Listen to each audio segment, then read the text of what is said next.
Hi everyone, ನಾನು ನಿಮ್ಮ ಸಂದರ್ಶಿನಿ ಸ್ವಾಮಿ. ನಾನಿನಗೆ ನೀ ಏನಾಗೆ ಕಥೆಯ ಮುಂದುವರಿದ ಭಾಗ.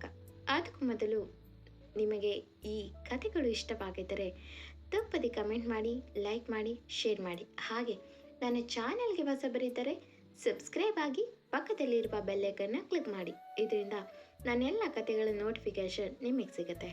ಸೊ ಬನ್ನಿ ಕಥೆಯ ಮುಂದುವರಿದ ಭಾಗನ ನೋಡೋಣ. ಎಪಿಸೋಡ್ 48. ಇಂದಿನ ಸಂಚಿಕೆಯಲ್ಲಿ ಸ್ವರ್ಣ ಅವರು ಅಲ್ಲೇ ಇದ್ದ ದೀಪಕ್ನ ನೋಡಿ, ಇನ್ನಾದರೂ ನಿಮ್ಮ ಮನೆಗೆ ಹೋಗೋ ಆಸೆ ಇದೆಯಾ, ಇಲ್ಲ ಹೀಗೆ ಮಾವನ ಮನೆಯಲ್ಲಿ ಮನೆ ಹಳೆಯನಾಗಿ ಇರಬೇಕಾ ಎಂದರು. ದೀಪಕ್ ಅಲ್ಲೇ ತಲೆ ತಗ್ಸಿ ನಿಂತ. ಶಂಕರ್, ಸ್ವರ್ಣ ಎಂದರು ಗದ್ರುವಂತೆ. ಸ್ವರ್ಣ ಅವರು, ಶ್, ಇಲ್ಲಿ ನಾನು ಯಜಮಾನಿ. ಎಷ್ಟು ದಿನ ನೀವು ಹೇಳಿದ್ದು ಹೇಗೆ ಪಾಲಿಸಿದ್ನೋ ಹಾಗೆ ನೀವು ನನ್ನ ಮಾತಿಗೂ ರೆಸ್ಪೆಕ್ಟ್ ಕೊಡಿ ಎಂದವರು ಏನೋ ಕಣ್ಣು ಸನ್ನೆ ಮಾಡಿದ್ರು. ಶಂಕರ್ ಮುಖ ನೋಡಿದ. ಮುಂದೆ ಶಂಕರ್ ಅವರು ತಮ್ಮ ಮಡದಿ ಕಣ್ಣು ಸನ್ನೆ ನೋಡಿ ತುಸು ಯೋಚಿಸಿ, ಏನಾಗಿದೆ, ಯಾಕೆ ಗಾಡ್ತಿದ್ದಾಳೆ ಸ್ವರ್ಣ ಎಂದುಕೊಂಡು ಹಾಗೆ ಸುಮ್ಮನೆ ಸ್ವರ್ಣ ಅವರನ್ನೇ ನೋಡ್ತಾ ನಿಲ್ಲುತ್ತಾರೆ. ಬಟ್ ಅಗಸ್ತ್ಯ ತನ್ನ ತಂದೆ ತಾಯಿ ಮಾತು ಕೇಳಿ ಸುಮ್ಮನಾಗಿದ್ದು, ತನ್ನ ತಾಯಿ ಏನೋ ಕಣ್ಣು ಸನ್ನೆಯಲ್ಲೇ ಸಿಗ್ನಲ್ ಕೊಟ್ಟಿದ್ದು ನೋಡಿ ಏನೋ ಬೇರೆ ವಿಷಯ ಇದೆ ಎಂದು ತಿಳಿದು ಅವನು ಸುಮ್ಮನಾಗ್ತಾನೆ. ಬಟ್ ದೀಪಕ್ ಅಲ್ಲಿ ನಿಲ್ಲಿಲ್ಲ. ಅಲ್ಲಿಂದ ಬೇಸರದಲ್ಲೇ ತನ್ನ ರೂಮ್ಗೆ ಹೋಗ್ತಾನೆ. ದೀಪಾಲಿಗೆ ಮೊದಲ ಬಾರಿಗೆ ತನ್ನ ಗಂಡ ಎಲ್ಲರ ಮುಂದೆ ತಲೆ ತಗ್ಸಿದ್ದು ಅವಮಾನ ಅನಿಸಿತು.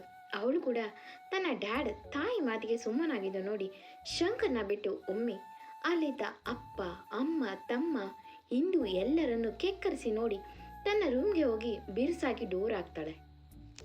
ಅಲ್ಲಿ ದೀಪಕ್ ಅಣಿಗೆ ಕೈ ಕೊಟ್ಟು ಮಲಗಿದ್ದ. ದೀಪಾಲಿ, ದೀಪ್ ಎಂದು ಅವನ ಕೈ ಸರಿಸಿದಾಗ ಅವನ ಕಣ್ಣಿಂದ ನೀರು ಜಾರಿ ಕಿವಿ ಸೋಕಿತು. ದೀಪಾಲಿ ನೋಡಿದ ತಕ್ಷಣ ತನ್ನ ಕಣ್ಣು ಒರೆಸಿ ಎದ್ದು ಕೂರ್ತಾನೆ.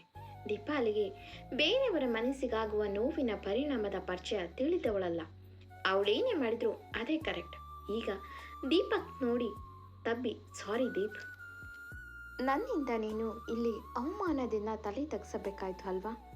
ನೀನು ನಿಮ್ಮ ಮನೆಯಲ್ಲಿ ಇದ್ದಿದ್ರೆ ಈಗೆಲ್ಲ ಯಾರೂ ಮಾತಾಡ್ತಿರ್ಲಿಲ್ಲ ಅಲ್ವಾ. ಸಾರಿ ದೀಪ್, ನನ್ನ ಮದುವೆ ಆದಮೇಲೆ ನನಗಾಗಿ ಎಷ್ಟೆಲ್ಲ ಸ್ಯಾಕ್ರಿಫೈಸ್ ಮಾಡಿದ್ಯಾ. ಆದರೆ ಯಾವತ್ತಾದರೂ ಒಂದು ದಿನ ಇಂಥ ಒಂದು ಮಾತು ಕೇಳಬೇಕಾಗುತ್ತೆ ಈ ಮನೇಲಿ ಅಂತ ನಾನು ತಿಳ್ಕೊಳ್ಳೇ ಇಲ್ಲ ಎಂದವಳು ದೀಪಕ್ ಎದೆಗೆ ಹುದುಗಿ ಬಿಕ್ಕುತ್ತಿದ್ದಾಳೆ. ಆದರೆ ದೀಪಕ್ ತನಗಾದ ಅವಮಾನ ಮರೆತು ತನ್ನ ಹೆಂಡತಿ ಕಣ್ಣೀರು ಹಾಕೋದು ನೋಡೋಕ್ಕಾಗದೆ ಅವಳ ತಲೆ ಸವರಿ ಸಮಾಧಾನ ಮಾಡ್ತಿದ್ದ. ಆದರೆ ದೀಪಾಲಿಗೆ ತನ್ನ ಮನೆಯಲ್ಲಿ ಇದ್ದಿದ್ರೆ ದೀಪಕ್ಕಿಗೆ ತಲೆ ತಗ್ಸ್ತಿರ್ಲಿಲ್ಲ. ಬೇರೆಯವರ ಹಂಗಿನ ಬದುಕಿನ ಬಂಡವಾಳ ಇಷ್ಟೇ ಎಂದು ಈಗ ದೀಪಾಲಿಗೆ ರಿಯಲೈಸ್ ಆಗಿತ್ತು. ದೀಪಾಲಿ, ದೀಪ್, ನಾವು ನಮ್ಮ ಮನೆಗೆ ಹೋಗೋಣವಾ ಎಂದಳು ಅಳುತ್ತಲೆ. ದೀಪಕ್ ಸಡನ್ ಆಗಿ ಅವಳ ಬಾಯಿಂದ ನಮ್ಮ ಮನೆ ಅನ್ನೋ ಮಾತು ಕೇಳಿ ಅವಳನ್ನು ಸರಿಸಿ ಅವಳ ಮುಖ ನೋಡ್ದ. ದೀಪಾಲಿ ಕಣ್ಣು ಒರೆಸುತ್ತಾ, ಎಸ್ ದೀಪ್, ನಾವು ನಮ್ಮ ಮನೆಗೆ ಹೋಗೋಣ. ಅಲ್ಲಿ ನೀನು ರಾಜನ್ ಥರ ಇರ್ಬೋದು. ಅಲ್ಲಿ ಯಾರು ನಿನ್ನ ಮಾತಿಗೆ ಹೆದರಾಡಲ್ಲ. ನಿನಗೆ ಗೌರವ ಎಲ್ಲ ಸಿಗುತ್ತೆ ಎಂದಳು. ದೀಪಕ್ ಅವಳ ನೆತ್ತಿಗೆ ಮುತ್ತಿಟ್ಟು, ಈಗ ಮಲ್ಗೆ ರೆಸ್ಟ್ ಮಾಡು, ಅದ್ರ ಬಗ್ಗೆ ನಾಳೆ ಮಾತಾಡೋಣ ಎಂದವನು ಮತ್ತೆ ಆ ವಿಷಯನ ಕೆದ್ಕೋಕೆ ಇಷ್ಟಪಡಲಿಲ್ಲ. ದೀಪಾಲಿ ಕೂಡ ಮತ್ತೆ ಮತ್ತೆ ಅದನ್ನು ಅವನಿಗೆ ನೆನಪಿಸೋಕೆ ಇಷ್ಟಪಡದೆ ಏನು ಮಾತಾಡದೆ ಹಾಗೆ ಅವನ ಎದೆಗೆ ಹೊರಗಿ ಹಾಗೆ ನಿದ್ದೆಗೆ ಜಾರಿದ್ಲು.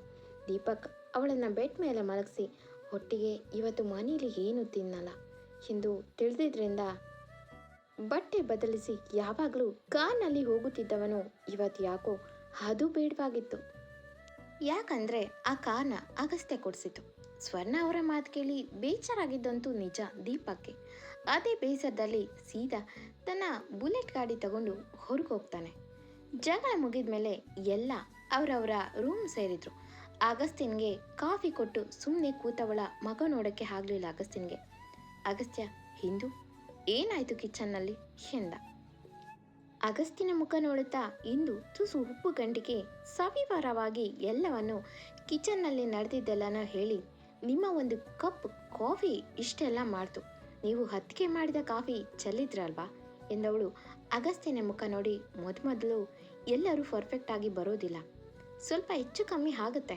ನಾವು ಯಾವತ್ತೂ ಅವರು ಮಾಡುವ ಕೆಲಸಕ್ಕೆ ಉರಿ ತುಂಬಿಸ್ಬೇಕೆ ಹೊರತು ಹೀಗೆ ಅವ್ರಿಗೆ ಅವಮಾನ ಆಗೋ ಥರ ಮಾಡಬಾರ್ದು ಎಂದಳು ತುಸು ಮುನಿಸಲೆ. ಅಗಸ್ತ್ಯ ಉಪ್ಪು ಕಂಡಿಕೆ ಅವಳನ್ನು ನೋಡಿದ್ರೆ, ಇಂದು ಇವತ್ತು ಅಮ್ಮ ಅದೆಷ್ಟು ಕೋಪ ಮಾಡ್ಕೊಂಡಿದ್ರು, ಅವರ ಆರೋಗ್ಯ ಬೇರೆ ಸರಿ ಇಲ್ಲ ಎಂದು ಯೋಚಿಸಿದ್ದವಳ ಮುಖ ನೋಡಿ ತಾನು ಹೊರನಾಡ್ದ. ಅಗಸ್ತ್ಯ ತನ್ನ ತಾಯಿನ ಒಮ್ಮೆ ನೋಡಬೇಕು ಎಂದು ಹೋಗ್ತಾನೆ. ಇತ್ತ ಸ್ವರ್ಣ ಅವರು ತಮ್ಮ ರೂಮ್ನಲ್ಲಿ ಕೂತು ಅವರ ಗಂಟ್ಲು ಸವರುತ್ತಾ ಯಾಕೀಗೆ ಕಿಚ್ಚಬೇಕಾಗಿತ್ತು, ಈಗ ಪರವಾಗಿಲ್ವಾ ಎಂದು ಶಂಕರ್ ಅವರು ಕೇಳ್ತಿದ್ರು ಸ್ವರ್ಣ ಅವರು ಶಂಕರ್ ಹೆದಿಗೆ ಒರ್ಗಿ ನಿಧಾನಕ್ಕೆ ಉಸಿರು ಬಿಟ್ಟು, ಸಾರಿ ರೀ, ನಾನು ಎಲ್ಲರ ಮುಂದೆ ನಿಮಗೆ ಧ್ವನಿ ಹೇರಿಸಿ ಮಾತಾಡಬಾರ್ದಿತ್ತು ಎಂದರು ಬೇಸರದಲ್ಲಿ. ಶಂಕರ್ ಏನೋ ನೆನೆದವರ ಥರ, ಅದಿರಲಿ, ಏನೋ ಸನ್ನೆ ಮಾಡಿದ್ಯಲ್ಲ, ಏನದು? ಯಾಕಾಗೆ ಪಾಪ ಅಳಿಯಂದ್ರಿಗೆ ಬೈದೆ, ಅವರು ಇದುವರೆಗೂ ಒಬ್ಬ ಎಂಪ್ಲಾಯ್ ಥರ ನಮ್ಮ ಕಂಪನಿನಲ್ಲಿ ವರ್ಕ್ ಮಾಡ್ತಿದ್ದಾರೆ. ಅಗಸ್ತ್ಯ ಅವ್ರಿಗಾಗೆ ಶೇರ್ ಕೊಟ್ಟಿದ್ರು, ಅವರ ಸಂಬಳ ಎಷ್ಟೋ ಅಷ್ಟೇ ತಗೊಂಡಿದ್ದಾರೆ. ಹಾಗೆ ಮನೆಯಲ್ಲಿ ಖರ್ಚು ಮಾಡುವ ಪ್ರತಿ ತಿಂಗಳಲ್ಲೂ ದೀಪಾಲಿದು ಸೇರಿ ನನಗೆ ಹಣ ಕೊಡ್ತಿದ್ದಾರೆ ಕಣೆ ಎಂದರು ಬೇಸರದಲ್ಲೇ. ಸ್ವರ್ಣ ಅವರು ತಲೆ ಆಡಿಸಿ, ಗೊತ್ತು ರೀ ನನಗೆ, ನನ್ನ ಅಳಿಯ ದೀಪಕ್ ತುಂಬ ಒಳ್ಳೆಯವರೇ, ಆದರೆ ನನ್ನ ಮಗಳು ಹಠಮಾರಿ. ಅವಳ ಹಠಮಾರಿತನದಿಂದ ಇವತ್ತು ಅವನು ತನ್ನ ತಂದೆ ತಾಯಿಯಿಂದ ದೂರ ಇದ್ದಾನೆ. ನಿನ್ನೆ ಅವ್ರ ತಾಯಿ ಸಿಕ್ಕಿದ್ರು ರೀ. ನನ್ನ ಮುಖ ನೋಡಿದವರು, ಇದುವರೆಗೂ ಮುಖ ತಿರುಗಿಸಿ ಹೋಗುತ್ತಿದ್ದವರು ನಿನ್ನೆ ಅವರೇ ಕರೆದು ಹೇಗಿದ್ದೀರಾ ಎಂದು ಮಾತಾಡಿಸಿದ್ರು. ನಾನು ಆಶ್ಚರ್ಯದಲ್ಲಿ ಮಾತಾಡಿಸ್ದೆ. ಆಗ ಅವರೇ ಬೇಸರದಲ್ಲಿ, ನಮಗೆ ಇರೋನು ಒಬ್ಬ ಮಗ, ಅವನಿಲ್ಲದ ಮನೆಯಾಗಿ ಉಳಿದಿಲ್ಲ. ಅವ್ರಿಗೂ ಈಗ BP ಶುಗರ್ ಅಂತ ಮೂರು ದಿನಕ್ಕೂ ಹುಷಾರಿಲ್ದಲೇ ಮಲಗ್ತಾರೆ. ಈ ವಯಸ್ಸಲ್ಲಿ ಮಗ ತಂದೆಗೆ ಆಸರೆ ಆಗಬೇಕಿತ್ತು, ಅಂಥದ್ರಲ್ಲಿ ಅವನು ನಮ್ಮಿಂದ ದೂರ ಇದ್ದಾನೆ. ಇನ್ನೇನು ಕಾಡ್ ಬಾ ಅನ್ನುತ್ತೆ, ನಾಳೆ ಹೋಗು ಅನ್ನುತ್ತೆ. ಇನ್ನೆಷ್ಟು ದಿನದ ಬದುಕು ನಮ್ಮದು? ನಾವು ಬದುಕಿರುವಾಗಲೇ ನಮ್ಮ ಮಗ ಸೊಸೆ ಮೊಮ್ಮಕ್ಕಳ ಜೊತೆ ಕಾಲ ಕಳೆದ್ರೆ ಸಾಕಾಗಿದೆ ಅಂತ ಅತ್ತಾಗ ನನಗೆ ಬೇಜಾರಾಯಿತು ರೀ. ಹಿಂದೆ ನಾನು ಕೂಡ ಅಗಸ್ತಿನ ವಿಷಯದಲ್ಲಿ ಹೀಗೆ ಪ್ರತಿದಿನ ನೋವು ತಿಂತಿದ್ದೆ. ಈಗ ದೀಪಕ್ ತಾಯಿ ಮಾತು ಕೇಳಿ ಯಾಕೋ ನಮ್ಮನೆ ತಪ್ಪು ಅನ್ನಿಸಿತು. ಈಗ ನಮ್ಮ ಮಗ ಕೂಡ ನಮ್ಮಿಂದ ದೂರ ಇದ್ದರೆ ಸಹಿಸ್ತಿದ್ವಾ? ಇಲ್ಲ ಅಲ್ವಾ? ಹಾಗೆ ಅವರು ನನ್ನಂತೆ ತಾಯಿ ಅಲ್ವಾ? ಅವರಿಗೂ ಈಗ ತಮ್ಮವರ ಜೊತೆ ಇರಬೇಕು ಅನಿಸೋದ್ರಲ್ಲಿ ತಪ್ಪಿಲ್ಲ ಅಲ್ವಾ? ನಾವು ನಮ್ಮ ಮಗಳ ಖುಷಿ ನೋಡ್ತಿದ್ದೀವಿ ವಿನಃ ನಮ್ಮ ಅಳಿಯನ ಖುಷಿ ನೋಡ್ತಿಲ್ಲ. ನಿಮಗೆ ಗೊತ್ತಾ, ದೀಪಕ್ ಅವತ್ತು ಅವರ ತಂದೆ ಹಾಸ್ಪಿಟಲ್ ಡೈಲಿ ಚೆಕಪ್ಗೆ ಹೋಗಿದ್ದನ್ನು ನೋಡಿ ತಾನು ಅವರನ್ನು ಫಾಲೋ ಮಾಡಿ ಹೋಗಿದ್ದ. ನಾನು ಅವತ್ತು ಪ್ರತಿದಿನದ ಮಾತ್ರೆ ಮುಗಿದಿದೆ ಅಂತ ತರಕ್ಕೆ ಹೋಗಿದ್ದೆ. ಅವರು ಹಾಸ್ಪಿಟಲ್ನಿಂದ ಸಪ್ಪೆಯಾಗಿ ಹೊರ ಬಂದರು. ಅವರು ಬಂದ ಸ್ವಲ್ಪ ಸಮಯಕ್ಕೆ ಅವರಪ್ಪ ಕಾರ್ ಹತ್ತಿ ಹೋದರು. ಅದನ್ನು ದೀಪಕ್ ದೂರದಿಂದಲೇ ಮರೆಯಾಗಿ ನಿಂತು ನೋಡುತ್ತಾ ಕಣ್ಣು ಒರೆಸ್ಕೊಂಡ್ರು. ನನಗೆ ನಿನ್ನೆ ಅವರಮ್ಮ ಹೇಳ್ದಾಗಲೇ ಬೀಗರ ಹೆಲ್ತು ಸರಿ ಇಲ್ಲ ಅಂತ ಗೊತ್ತಾಗಿದ್ದು. ನಾವು ಈ 7.5 ವರ್ಷದಿಂದ ಮಾಡಿದ ತಪ್ಪನ್ನು ಈಗ ಮಾಡೋದು ಬೇಡ ರೀ. ನಮ್ಮ ಮಗಳ ಸಲುವಾಗಿ ಆ ಹುಡುಗ ಇಲ್ಲಿ ಇದ್ದರೂ ಅವನಿಗೂ ತನ್ನ ಹೆತ್ತವರ ಜೊತೆ ಇರಬೇಕು ಅನ್ನೋ ಆಸೆ ಇರಲ್ವಾ? ಪಾಪ ಆಸೆ ಇದ್ರೂ ಯಾವತ್ತೂ ಹೇಳ್ಕೊಳ್ಳದೆ ನಗುತ್ತಾ ಇರುತ್ತೆ ಆ ಹುಡುಗ. ಅಂಥ ಹುಡುಗ ಅಳಿಯನಾಗಿ ನಮಗೆ ಸಿಕ್ಕಿರೋದು ತುಂಬ ಪುಣ್ಯ. ನಾವು ಪುಣ್ಯ ಮಾಡಿದ್ವಿ. ಇಷ್ಟೆಲ್ಲ ಆದಮೇಲೂ ನಾವಿನ್ನೂ ಸ್ವಾರ್ಥಿ ಆಗಬಾರ್ದು ರೀ. ಇನ್ನಾದರೂ ದೀಪಾಲಿ ಅವ್ರ ಜೊತೆ ಹೊಂದ್ಕೊಂಡು ಹೋಗಲಿ. ಸ್ವಲ್ಪ ದಿನ ಕಷ್ಟ ಆಗುತ್ತೆ. ಇಲ್ಲಿ ಇರೋ ಥರ ಅಲ್ಲಿ ಮೊದಲು ಇರೋಕ್ಕೆ ಆಗದೆ ಇರ್ಬೋದು. ಆದರೆ ಈಗಾಗಲೇ ಅವರು ಸ್ವಲ್ಪ ಮೆತ್ತಗಾಗಿದ್ದಾರೆ.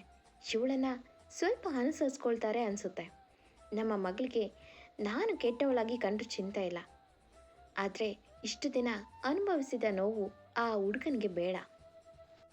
ಇನ್ನಾದರೂ ನನ್ನ ಮಗಳು ಅವನ ಮನಸ್ಸನ್ನು ತಿಳ್ಕೊಳ್ಳಿ, ಅವ್ರ ಜೊತೆಯಲ್ಲಿ ಬೆರೀಲಿ. ಒಬ್ಬರ ಜೊತೆಗೆ ಬೆರೆಯದೆ ಅದೇಗ ಅವರು ಕೆಟ್ಟವ್ರಂತ ಡಿಸೈಡ್ ಮಾಡೋಕ್ಕೆ ಆಗುತ್ತೆ. ಒಂದು ದಿನಕ್ಕೂ ಅವ್ರು ಬಂದು ನಮ್ಮ ಜೊತೆ ಜಗಳ ಮಾಡಿಲ್ಲ, ಎದುರು ಬದ್ರು ಸಿಕ್ಕರು ಬೈಕೊಂಡು ಹೋಗಿಲ್ಲ, ಏನೋ ಮಾತಾಡಿಸ್ದೆ ಗೊತ್ತಿಲ್ಲದವ್ರ ಥರ ಹೋಗಿದ್ರು ಅನ್ನೋದು ಬಿಟ್ಟರೆ ನಮಗೇನು ಮಾಡಿದ್ದಾರೆ ಅವರು? ನಾವೆಷ್ಟು ದಿನ ನಮ್ಮ ಮಗಳು ಅಲ್ಲಿ ಇರೋಕ್ಕಾಗಲ್ಲ ಅಂತ ಭಯದಲ್ಲಿ ಆ ಹುಡುಗನ ಬಗ್ಗೆ ಯೋಚಿಸ್ತಿಲ್ಲ. ಏನಾದರೂ ಆ ಹುಡುಗನ ಬಾಳಲ್ಲಿ ಒಳ್ಳೆಯದಾಗಲಿ. ಇವಳು ಬೇರೆ ಹೆಣ್ಮಕ್ಳ ಥರ ತಾಯಿ ಮನೆಗೂ ತನ್ನ ಮನೆಗೂ ವ್ಯತ್ಯಾಸ ತಿಳ್ಕೊಳ್ಳಿ. ಈಗ ನೋಡಿ, ನಮ್ಮ ಇಂದು ಎಷ್ಟು ಬೇಗ ನನ್ನ ಜೊತೆ ಹೊಂದ್ಕೊಂಡಿದ್ದಾಳೆ. ನಾಳೆ ಇವಳು ಕೂಡ ಅವ್ರ ಅತ್ತೆ ಜೊತೆ ಹೊಂದ್ಕೊಂಡು ಚಿಕ್ಕ ಪುಟ್ಟ ಮಾತುಗಳನ್ನು ತಲೆಗೆ ಹಾಕೊಳ್ದೆ ತನ್ನ ಗಂಡ ಅತ್ತೆ ಮಾವನ ಜೊತೆ ಚೆನ್ನಾಗಿರಲಿ ಎಂದರು. ಶಂಕರ್ ಇಷ್ಟೊತ್ತು ತಮ್ಮ ಹೆಂಡತಿ ಮಾತುಗಳನ್ನು ಕೇಳಿಕೊಂಡು, ಅಲ್ಲ ಕಣ್ಣೆ ಸ್ವರ್ಣ, ನಿನಗೆ ಸ್ವರ್ಣ ಅಂತ ಯಾಕಾದರೂ ಹೆಸರು ಇಟ್ರು ಎಂದರು ಸಣ್ಣಗೆ ನಕ್ಕು. ಸ್ವರ್ಣ ಅವರು, ಹಾಂ ಎಂದು ಅರ್ಥ ಆಗದವ್ರ ಥರ ತನ್ನ ಗಂಡನ ಮುಖ ನೋಡಿದ್ರೆ ಶಂಕರ್ ಅವರು ಸ್ವರ್ಣ ಅವರ ಕೈ ಹಿಡಿದು, ಅಂದರೆ ನಿನ್ನ ಹೆಸರಲ್ಲಿ ಚಿನ್ನ ಇದೆ, ಚಿನ್ನಕ್ಕೆ ಎಷ್ಟೇ ಬಿಸಿ ಕೊಟ್ಟರು ಅದು ಸುಟ್ಟರು ಅದು ಒಡೆಯೋದೇ ಜಾಸ್ತಿ. ನಿನ್ನ ಮಕ್ಕಳು ನಿನ್ನ ಎಷ್ಟೆಲ್ಲ ತಿರಸ್ಕಾರ ಮಾಡಿದ್ರು ನೀನು ಮಾತ್ರ ಬೈತಾನೆ ಅವ್ರಿಗೆ ಒಳ್ಳೇದೇ ಮಾಡ್ತೀಯ. ನಿನ್ನ ಬೈಗುಳದ ಹಿಂದೆ ಒಂದು ಒಳ್ಳೆಯ ಉದ್ದೇಶ ಇದೆ ಅಂತ ಅವ್ರು ತಿಳ್ಕೊಂಡಿದ್ರೆ ನೀನು ಇನ್ನೂ ಸಂತೋಷವಾಗಿ ಇರ್ತಿದ್ದೆ ಅನಿಸುತ್ತೆ ಎಂದರು.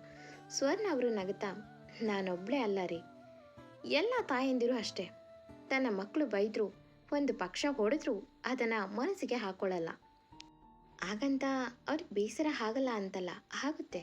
ಯಾಕೇಳಿ, 9 ತಿಂಗಳು ತಮಗಾಗಿ ಅಲ್ಲದಿದ್ದರೂ ತಮ್ಮ ಹೊಟ್ಟೆಯಲ್ಲಿ ಇರುವ ತಮ್ಮ ಕರುಳ ಬಳ್ಳಿಗಾಗಿ ಬಾಯಿ ಕಟ್ಟಿ ಆಸೆಗಳನ್ನು ಮರೆತು ಇನ್ನೂ ಕಣ್ಣು ಬಿಡದ ಮಗುಗಾಗಿ ಸಾವಿರಾರು ಕನಸು ಕಟ್ಟಿರ್ತೀವಲ್ಲ, ಅದಕ್ಕೆ ಅವು ನಮಗೆ ತೂ ಅಂತ ಹೋಗಿದ್ರು ಅದು ನಮಗೆ ಖುಷಿನೇ.